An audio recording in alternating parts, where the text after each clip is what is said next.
Hi, it's Hardreset and today I'll show you how to install Google Chrome on HP Compaq 17.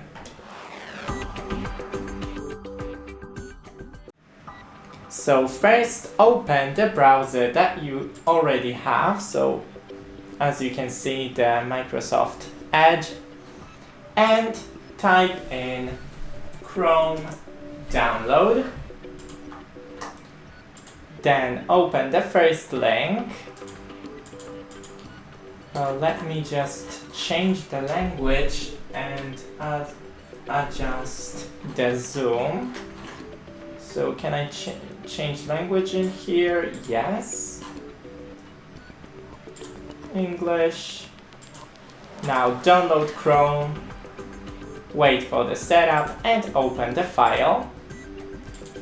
Click yes. We can close the browser, and now it is downloading. As you can see, it don't take a long time, just a couple of seconds, but I'll be back with you when it's ready.